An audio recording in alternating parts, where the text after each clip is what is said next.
Halo guys, kami dari kelompok 3 ingin menjelaskan studi kasus yang berkaitan dengan transaksi antara entitas induk dengan entitas anak utang piutang.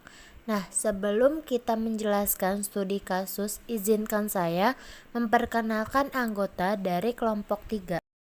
Yang pertama ada Putri Rahmawati, yang kedua ada Siti Fatimah, yang ketiga ada Alessia Nur Asyita, yang keempat ada Nur Mufaatun, yang kelima ada Nur Dwi Rahmawati, yang keenam ada Dianur Faizah, yang ketujuh ada Vivi Ulandari, yang kedelapan ada Mila Ardini, yang kesembilan ada Reza Nabita, yang kesepuluh ada Wafik Aziza, yang ke-11 ada Nabila Fatiha, dan yang terakhir ada Rafli Syafikri Al-Raihan.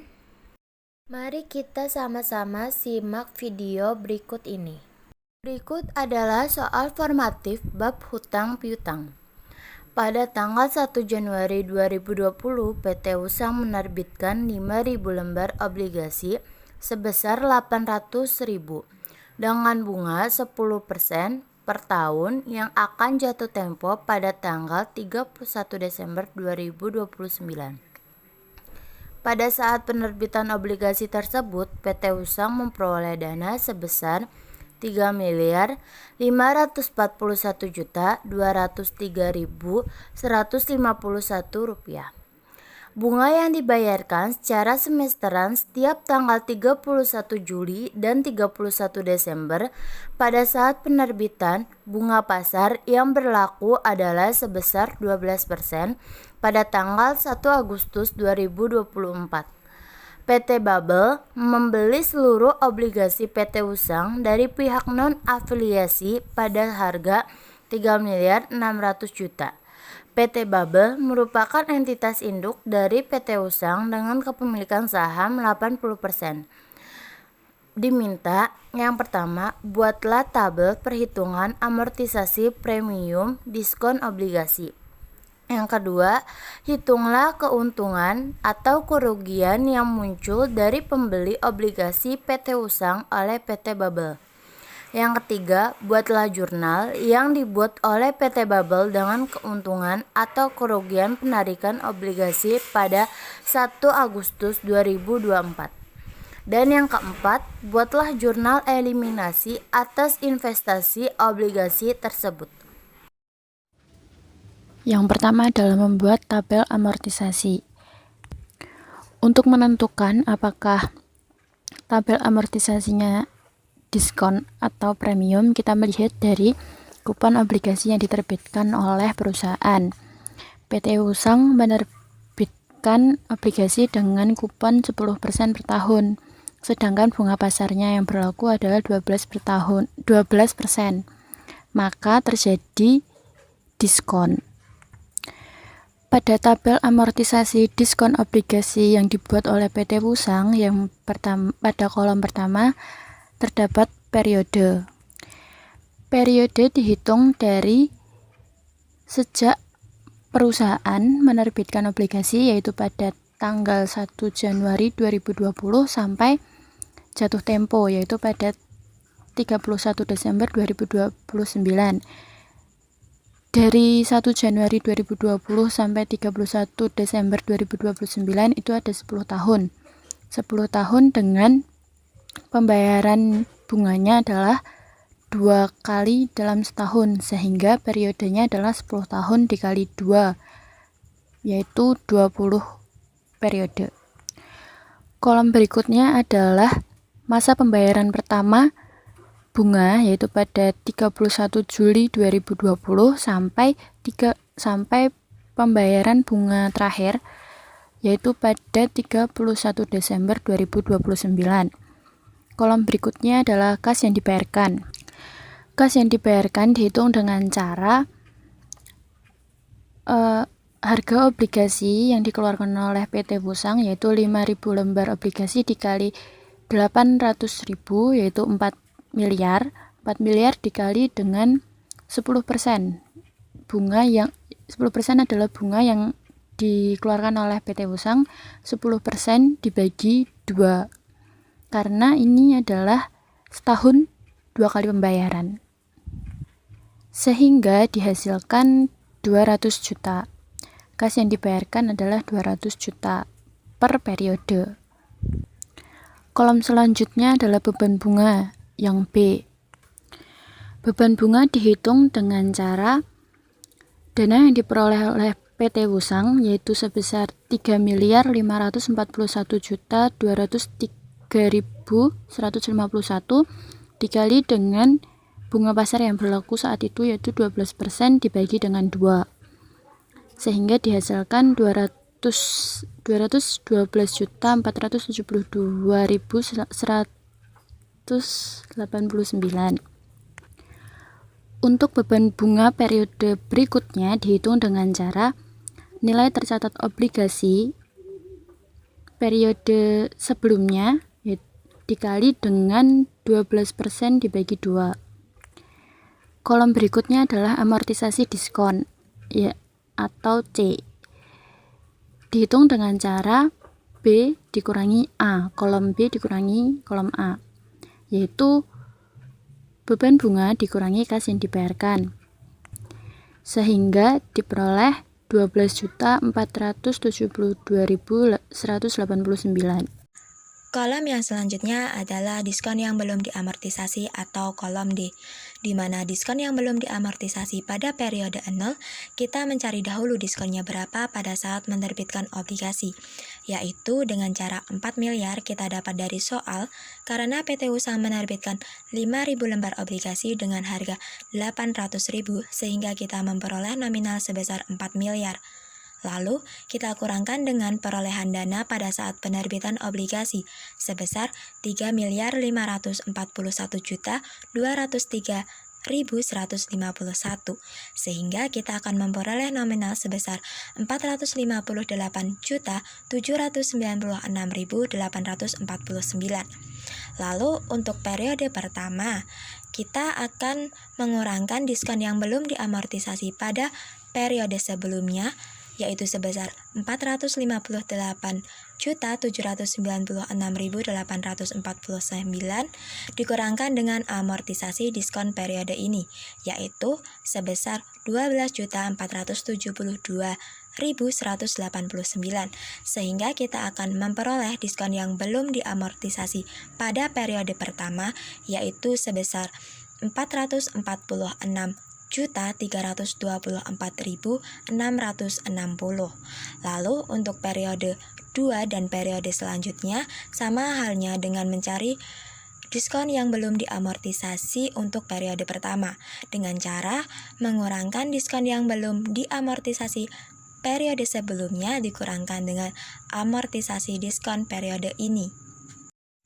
Nah, lalu bisa kita lihat pada akhir periode, yaitu periode 20, diskonnya sudah tidak ada yang diamortisasi lagi, dengan kata lain yaitu 0. Kolom yang selanjutnya adalah nilai tercatat obligasi atau kolom E. Nah, untuk mencari nilai tercatat obligasi ini, kita mencarinya dengan cara 4 miliar dikurangkan dengan kolom D atau kolom diskon yang belum diamortisasi. Sehingga untuk periode 0 kita mencarinya dengan cara 4 miliar dikurangkan dengan diskon yang belum diamortisasi sebesar 458.796.849, sehingga kita akan memperoleh nilai tercatat obligasi pada periode 0 sebesar 3.541.203.151. Nah, untuk periode 1 sampai dengan periode 20 kita juga sama mencarinya dengan cara 4 miliar dikurangkan dengan kolom D atau kolom diskon yang belum diamortisasi, sehingga untuk periode terakhir yaitu periode 20 kita akan memperoleh nominal sebesar 4 miliar, sama seperti di soal. Oke, baiklah, yang selanjutnya saya akan menjelaskan pembahasan soal nomor 2. Hitunglah keuntungan atau kerugian yang muncul dari pembelian obligasi PT Wusang oleh PT Babel. Nah, jadi untuk menjawab soal nomor 2 ini, di soal tadi kan sudah dijelaskan bahwa pada tanggal 1 Agustus 2024 itu PT Babel membeli obligasi PT Wusang pada harga 3.600.000.000 rupiah. Nah, sedangkan nilai tercatat obligasi pada tanggal tersebut adalah 3.684.525.016 rupiah. Oleh karena itu, muncul keuntungan penarikan obligasi dalam laporan keuangan konsolidasian. Nah, besarnya keuntungan penarikan obligasi adalah nilai tercatat obligasi pada 1 Agustus 2024 sebesar 3.684.525.016 rupiah dikurangi dengan harga pembelian obligasi sebesar 3.600.000.000 rupiah, totalnya 84.525.016 rupiah. Soal nomor 3 yaitu buatlah jurnal yang dibuat oleh PT Babel dengan keuntungan atau kerugian penarikan obligasi pada tanggal 1 Agustus 2024. Nah, jika tadi kita sudah mengetahui nilai keuntungan penarikan obligasi yaitu sebesar 84.525.016 rupiah. Maka selanjutnya di sini kita kalikan dengan 80% yaitu angka kepemilikan dari PT Babel. Maka kita ketemu hasilnya yaitu keuntungan sebesar 67.620.012,8 rupiah.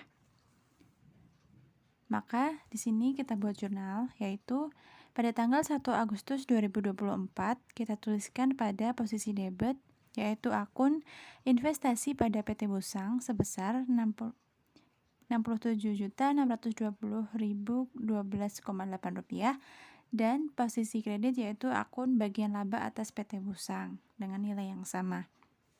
Jurnal ini dibuat untuk mencatat bagian PT Babel atas laba bersih PT Wusang. Nah, angkanya yaitu mengalikan 80% kepemilikan PT Babel dengan keuntungan. Saya Rafli Syafikir Arehan, NIM 19522182.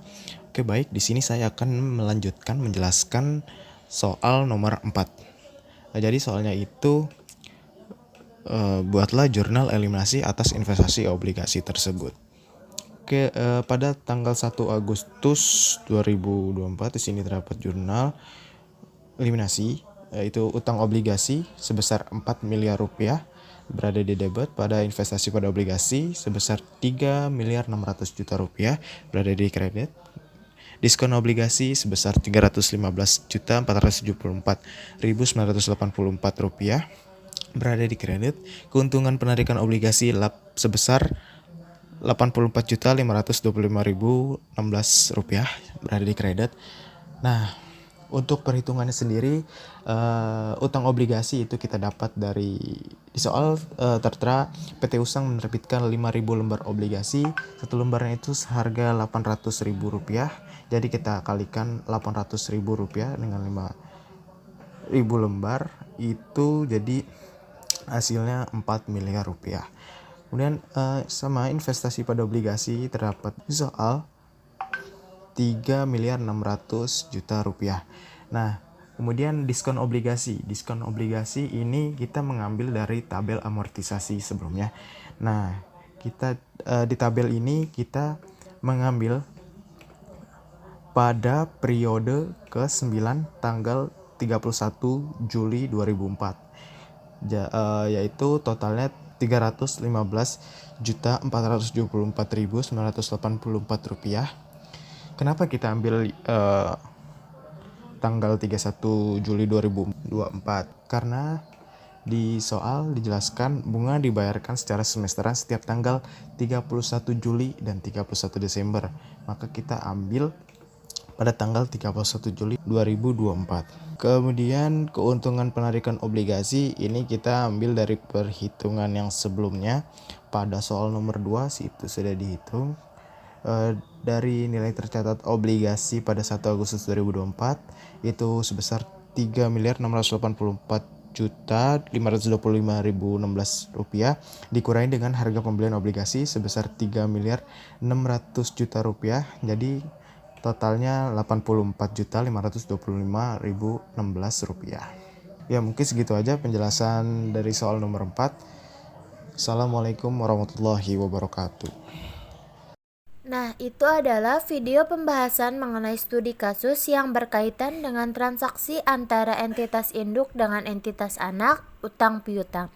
Sekian dari kelompok 3. Wassalamualaikum warahmatullahi wabarakatuh. Dan bagi teman-teman jangan lupa like, comment, dan subscribe. Bye-bye.